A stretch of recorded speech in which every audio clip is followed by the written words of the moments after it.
Hey, what is up, everybody? This is Stevie Breach coming to you here today. It is, I believe, 2 days later than expected. The other day, we popped open the WWF home video collection on Blu-ray that I picked up the other day.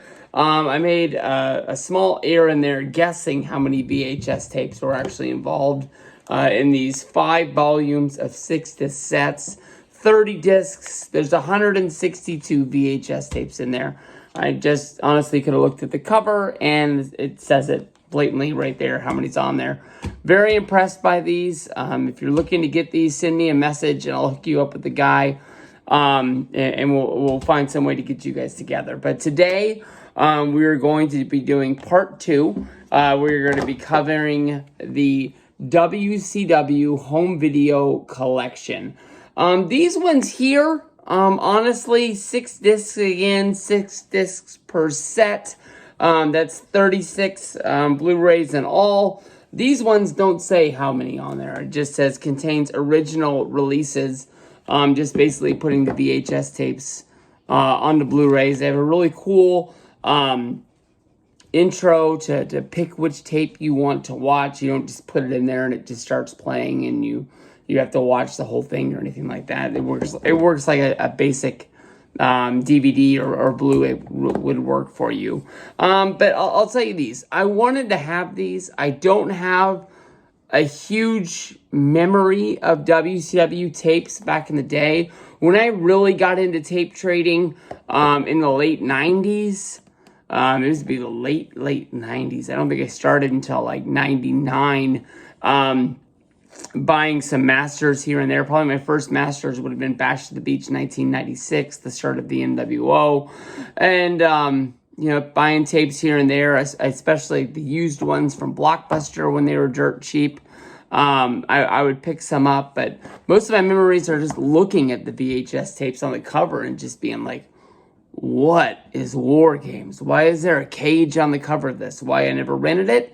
I'm not 100% sure, but I don't have the same memories because there wasn't a Hulk Hogan or an Ultimate Warrior on the cover of the tape. But when Ric Flair came in 92, 91 to WWF, I knew who he was just by, the selection over at Blockbuster. But these ones here are almost just like, I picked these up as I wanted to have them, but like a what if. Peacock, the WWE Network break ties, and there is no online collection of WCW for us to watch. There's probably some hidden gems on here that aren't on the network, but there aren't a whole bunch of single release VHS ones. Like on the very first one, I looked this over. I think these are all mostly pay-per-views, such as like Starrcade 85, the Great American Bash 85, the first annual Crockett Cup, the Great American Bash 1986, Starrcade 1986, the second annual Crockett Cup. I can go on, but I think I'm just naming off shows. We've got the Clash of the Champions on here. It doesn't start with, oh, it does. There's Clash of the Champions 1, 2, 3, 4. So I guess those are on there. Were those released as VHSs? I would guess so, because it's on the complete catalog of WCW home video. That's weird. They would have been on TBS. I didn't ask, but what I hope is going to be on here, honestly, would be like the WCW Up All Nights. But looking at Volume 1, maybe you could pause that and actually take a peek for yourself at what's on there. I'm not going to read these off of here, but it just basically goes from 85 until 1991. I didn't see a single release on a single wrestler until I see here it says Ravishing Rick Rude Raw, which would be, looks like a 1992 release, which he would have been a big steal for WCW at the time, taking him after he main evented against the Ultimate Warrior at SummerSlam 1990, wrestling for the championship. But it starts off with Halloween Havoc 1991, Chamber of Horrors. We've got a Starrcade, Battle Bowl, the Lethal Lottery. But we got a release here. It's Bone Crushers. I don't know if that's just a collection of matches. We've got Greatest Grudges.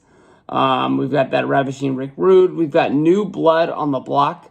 We finally have a Sting release. Supposed to be like the main guy of the company. Looked at as like their Hulk Hogan, but Deadly Venom, the best of Sting. We've got Halloween Havoc 1993, Spin the Wheel.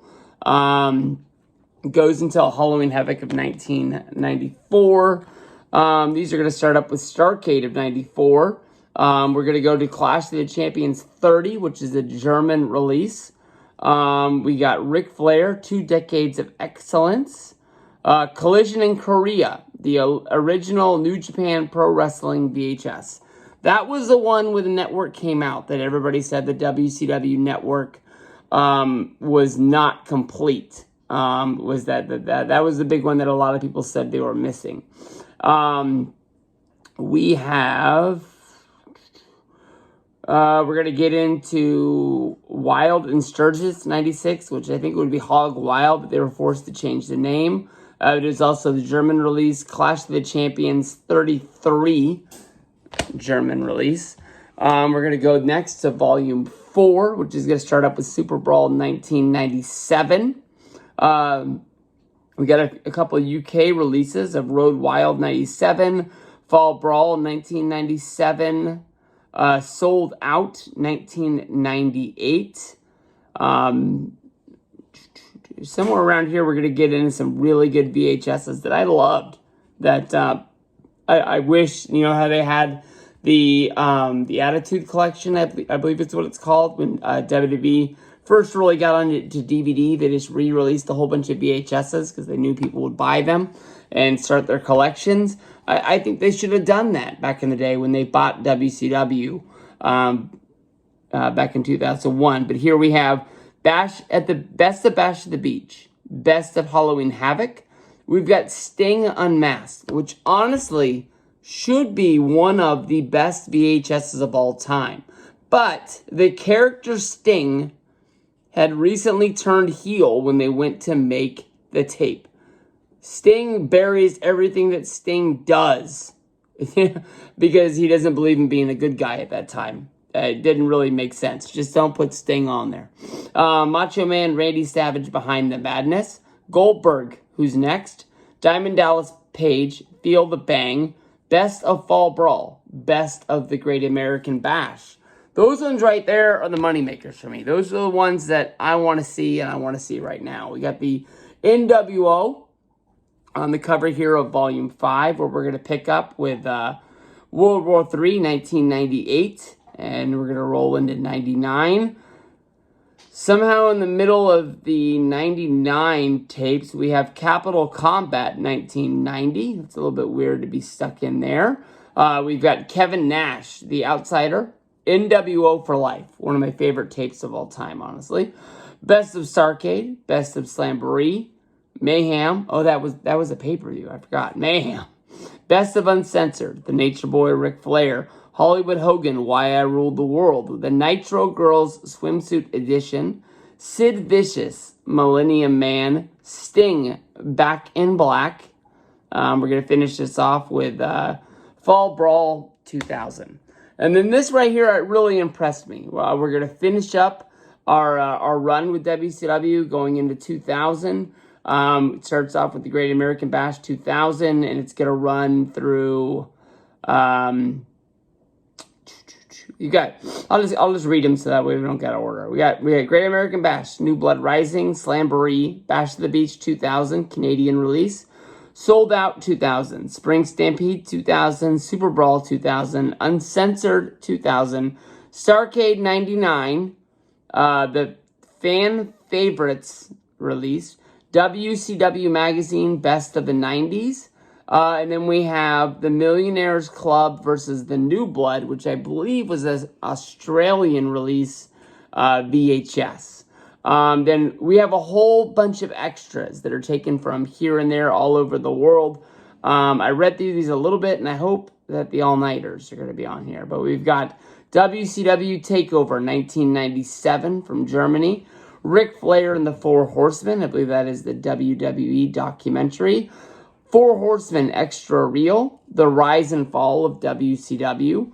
Fall of WCW Extras, Top 50 Incidents in WCW History, Eric Bischoff Shoots, NWO The Revolution, Road Warriors Life and Death, Starrcade The Documentary, Nature Boy Ric Flair, The Very Best of WCW, The Jimmy Valiant Experience, Best of Clash of the Champions, Bischoff's Top 10 Controversies, Legends of Wrestling, NWO, Table for 3 with the Horsemen, Table for 3, WCW Legends, Monday Nitro Top 10, Sting Into the Light, Legends with JBL, Eric Bischoff, World Heavyweight Championship, and Kevin Sullivan in the end of WCW. I'm very impressed by this. Like I said, about the only thing I could think of would be the all-nighters. Maybe I'll reach out myself and see what else he has in his collection to pick up, because that's something that I would look forward to seeing. But that's going to polish off take 2. Like I said, if this holds 162 WWF VHSs, this right here is probably in the ranks of, I would guess, 200. It doesn't say, and I'm not going to count them out for you guys right here. So about, 360 VHS tapes in my hand. Pretty freaking impressive how this guy knocked this out for me. And you put this here, put the Coliseum videos right here. I believe that was another 6. That's a damn good start of a collection. And you just got to remember, back in the day, Gemini, all those tapes he had, mine are sitting right there. Peace out, guys.